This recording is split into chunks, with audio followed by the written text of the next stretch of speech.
لو أنزلنا هذا القرآن على جبل لرأيته خاشعا متصدعا من خشية الله وتلك الأمثال نضربها للناس لعلهم يتفكرون. الحمد لله والصلاة والسلام على رسول الله وعلى آله وصحبه ومن والاه. السلام عليكم ورحمة الله. بەڕێزان خۆشحاڵم لەوانەی 155 لەوانەکانی تەفسیری قورئانی پیرۆز بێمەوە خزمەتتان بە مەبەستی ڕەزامەندی خوای گەورەوە هیوادارم ئەوەی ئازیز سوودی لێ وەربگرن. أعوذ بالله من الشيطان الرجيم بسم الله الرحمن الرحيم كان الناس أمة واحدة فبعث الله النبيين مبشرين ومنذرين وأنزل معهم الكتاب بالحق ليحكم بين الناس فيما اختلفوا فيه وما اختلف فيه إلا الذين أوتوه من بعد ما جاءتهم البينات بغيا بينهم فهدى الله الذين آمنوا لما اختلفوا فيه من الحق بإذنه والله يهدي من يشاء إلى صراط مستقيم. بەڵێ خۆشەویستان، خوای گەورە سوبحانەهو وتەعالا لەو ئاەتە پیرۆزەدا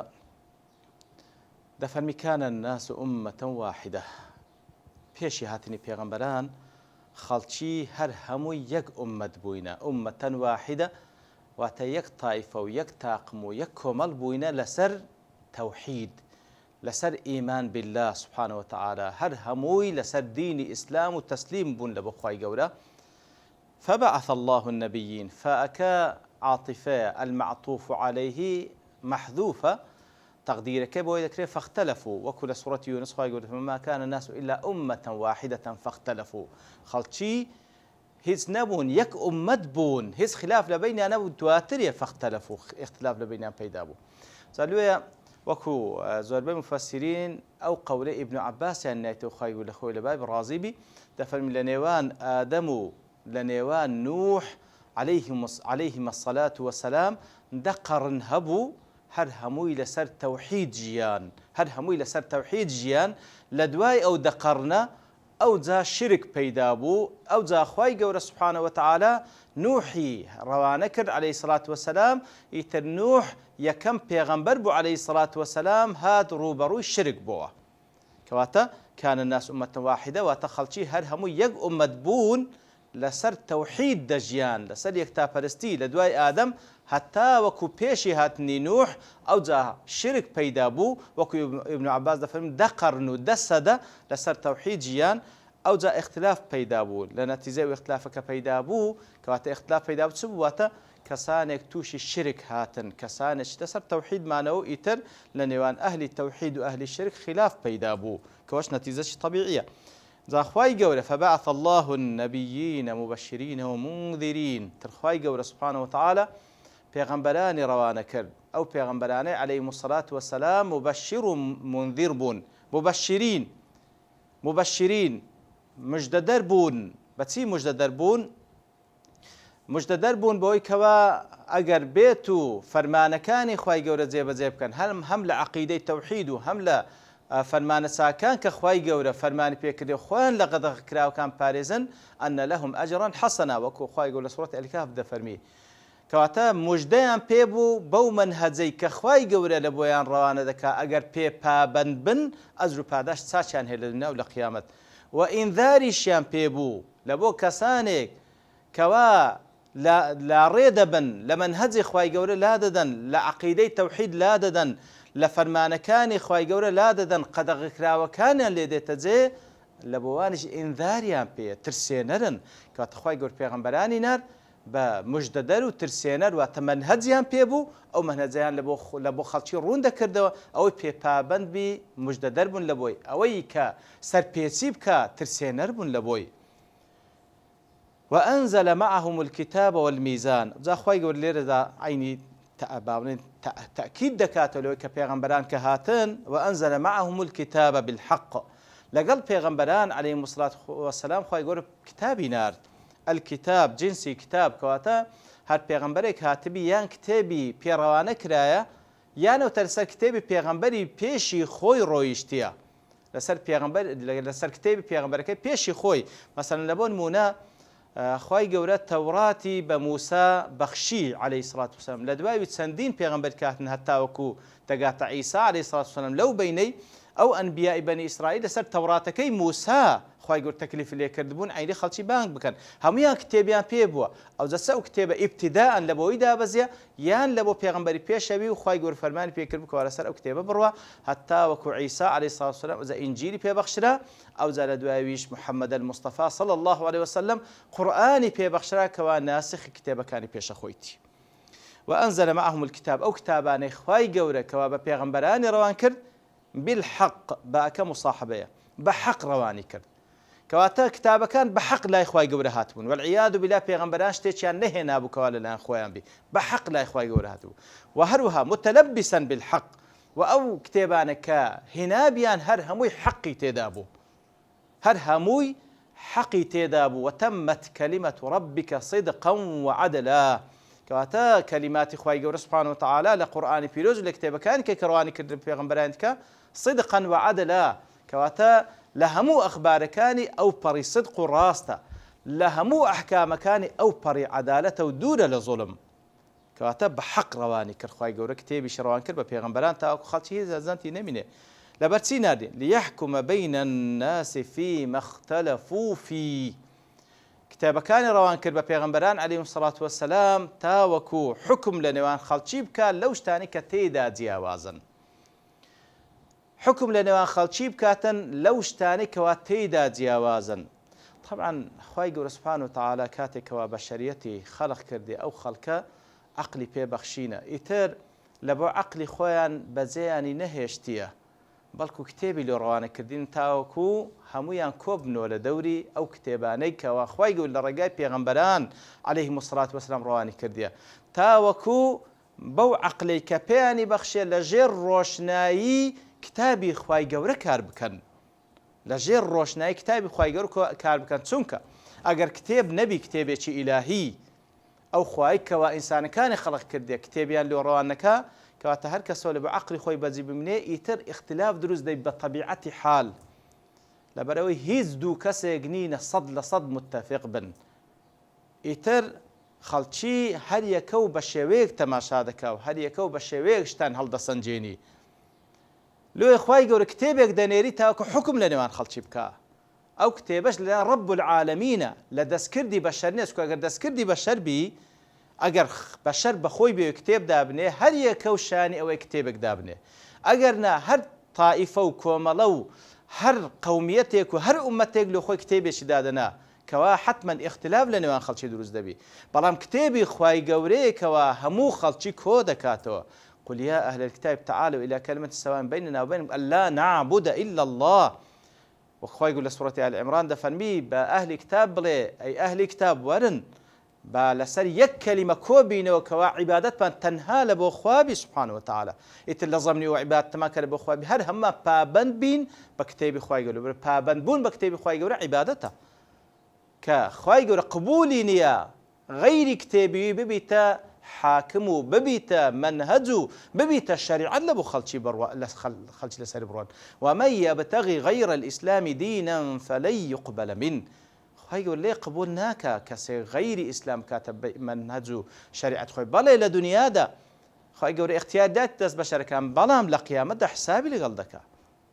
إتر كتابي ناردية لريقاي بيغمبران تاكو حكم بكاليني وان خلشي لوش تاني كتيدا جياوز كتابي خواهي يقول أصل وحاكم بي ميزان بي ترازو بي لنوان خلشي هموي بقرأ نسال أو كتابا تاوكو خلافاتي نيوان ينحصم بكنا دقر أو هانبي چه بڕبەی چێ دەپێوی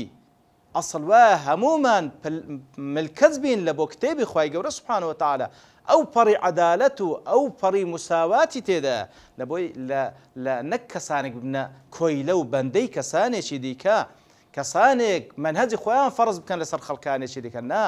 وەرە بە فەرز لە بۆ فەرز بە کتێبی خوای گەورە بی با هەمە پابەند بین بە کتێبی خوای گەورە و تاوەکو خلافات لە نێوانمان نەهێڵی و کتێبی خوای گەورە حاکم بی کەواتە ليحكم بين الناس فيما اختلفوا فيه کتێبەکان کەوا خوای گەورە لە ڕێگای پێغەمبەرانەوە ناردی لەوەی کەوا حکم بکات لە نێوان خەڵکی لەو شتانی کەوا تێیدا ناکۆک و مختلفن وما اختلف فيه إلا الذين أوتوه من بعد ما جاءتهم البينات بغيا بينهم ئیتر لە دوای کتێبی لە دوای هاتنی کتێبی خوای گەورە خلاف دیسان دروست بووە واتە کەسانێک ئیمانیان پێینا و کەسانێکیش پێی کافر بوون لە دوای ئەوەی کەوا وما اختلف فيه إلا الذين أوتوه لە دوای ئەوەی کەوا لە بۆیان هاتوو وەریان کرد من بعد ما جاءتهم البينات لە دوای کەوا ئاەت و بەڵگەی ڕۆشنیان لەو بە دیارکردکەوە کتێبی خوایە ئەوجا اختلافیان کرد لە دوای ئەوەی کەوا بە بەڵگە و ئاەتی ڕۆشن لۆیان بە دیارکەوە کتێبی خوایە و حەقی تێدایە ئەوجا اختلافیشیان لێ پەیدا بوو لەبەرچی اختلافیان لێ پەیدا بوو بەغیەم بەینەهم بەغی بە معنای ظلم و عدوان دێ هەندێک لە مفەسرین دەفەرمون واتە حەسەدەن بەینەهم هەر بە حەسوودی سبحان الله طبعا حەسوودیش هەر ظلمە حەسوودی ظلمە ئیتر بەغیەم بەینەهم یعنی ئەوەی کەوا خلاف لە کتێبی خوای گەورە پەیدا دەکات ئەوەی کەوا لەگەڵ ئیمانداران مختلف دەبی ئیمانداران دەڵێن بگەڕێن و لۆ کتێبی خوای گەورە ئەوەی تێیدا پێ پابەند بین کەسانی خلافیان لەگەڵ پەیدا دەکەن دەڵێن نەخێر ئێمە پابەند نابین بەو کتێبی دەچین پابەند دەبین بە کتێبی تر دەچین پابەند دەبین بە یاسای دەستکرد دەچین پابەند دەبین بە شتانێکە کە ئەهوا و ئارەزووی خۆمانی تێدایە ئیتر خوای گەورە دەفەرمی ئەوانەی کەوا اختلافیان دروست کرد لە دوای ئەوەی کەوا ئاەتی بەینات و ڕۆشنیان لە بۆ هات لەبەر هیچ نەبوو تەنها بەغیان بەینەهم وەکو زوڵم و تەعەدایەک بوو لەبەرەوەی باش لۆیان ڕوون ببووکەوە ئەوە حەقە ئەوەی کەوا لە دوای ئەوەی کەوا لۆی بە دیار دەکەوێت کەوا حەق کتێبی خوای گەورە طبعا هەر کەسێک کەوا تێبفکری لە کتێبی خوای گەورە هەر کەسێک هەستی لێ ڕابگری بە ئینسافەوە بەتەکیل لۆی بە دیار دەکەوە حەق هیچ شەک و گومان تێدا هەم لە ئەلفاظ و عیبارەتەکانی دەزانێت ئەوە کەلامی ڕەب العالەمینە ئەوجا لە ئەحکامەکانی تەماشای ئەو وردەکاری جوانەی تێدایە بەڵام کەسانێک کەوا نێوێ با بڵێن حەقی نەوێ ڕەدی دەکاتەوە لەبەرچی بەغیەم بەینەهم بە زوڵم و بە تەعەدا ڕەدی دەکاتەوە کەواتە وما اختلف الذين أوتوه وما اختلف فيه هیچ کەسێک اختلاف تێدا نەبوو إلا ئەو کەسانە نەبی کەوا لە دوای ئەوەی لە بۆیان هات بەغیەن بەینەهم بە زوڵم و بە تەعەدا اختلافی دروست کرد فهدى الله الذين آمنوا لما اختلفوا فيه من الحق بإذنه ئیتر خوای گەورە سبحانه وتعالى هدایەتی کەسانێکی ئیمانداری دا لەو خلاف و ناکۆچەی لە نێوانیاندا هەیە لەگەڵ کەسانێکی تر کە لە دەربارەی حەق تێدا ناکۆکن خوای گەورە کەسانێکی ئیمانداری هدایەتدا بە ئیزنی خۆی کەسانێکی ئیمانداری هدایەتدا بە ئیزنی خۆی کەواتە کاتێکەوە خلاف دروست دەبی دەربارەی حەق خلاف دروست دەبی دەربارەی حەق ئیتر پێویستمان بە هیدایەتی خوای گەورەیە لێ ئێمە خوای گەورە فێری کردنە ڕۆژێ بەلای کەمی ڕۆژێ 17 جار لە 17 ڕکعات نوێژ کە فەرزە لەسەرمان بیکەم بڵێن ئیهدینا الصراط المستقیم خوا هیدایەتمان بدەی کەواتە خلاف دروست دەبی لە نێوان ئەهلی حەق و ئەهلی باتیل ئیتر پێویست سەر لێ دەرناسی جار وا هەیە ئەوەندە شوبهاتی دروست دەکەن بەڵام پێویستت بەوەیە کە داوا لە خوای گەورە بکەی سبحانه وتعالى اللهم فاطر السماوات والأرض عالم الغيب والشهادة وكو بيغمبر صلى الله عليه وسلم دعاء ذكر اللهم عالم الغيب والشهادة اللهم فاطر السماوات والأرض عالم الغيب والشهادة أنت تحكم بين عبادك فيما كانوا فيه يختلفون اهدني لما اختلف فيه من الحق بإذنك إنك تهدي من تشاء إلى صراط مستقيم كاتب راس زور بيسمان بو دعاء زور بيسمان بإهدنا الصراط المستقيم لكاتك خلافات دروز دبي کاتێکەوە حەق و باتل لە پێشچاوی خەڵکی تێکەڵی یەکتر دەبن کاتێکەوە تەم و مژی پەیدا دەبیتن کاتێکەوە خەڵکانێک سەریان لێ دەشەوێ پێویستمان بە هیدایەتی خوای گەورەیە حەقمان لۆ ڕۆم بکاتەوە ئیتر خوای گەورەش هیدایەتی کەسانێک دەدا لە چێ لە ئیمانداران کەواتە کوزانان دەفەرمون لە قەدەر ئیمانەکەیان خوای گەورە هیدایەتیاندا کەسی ئیماندار پڕ بە دڵ پێی خۆشە بگاتە حەق مەقسەدی تی بگاتە حەق ئیتر خوای گەورە لە قەدەر ئیمانەکەی هیدایەتیدا لە قەدەر هەوڵدانی لە بۆ گەیشتن بە حەق ڕەغبەتی لە بۆ گەیشتن بە حەق خی گەورە هیدایەتی دا بإذن خۆی والله يهدي من يشاء إلى صراط مستقيم. خی گەورەش الله سبحانه وتعالى هدایەتی کەسانێک دەدا کە ویستی لەسرە.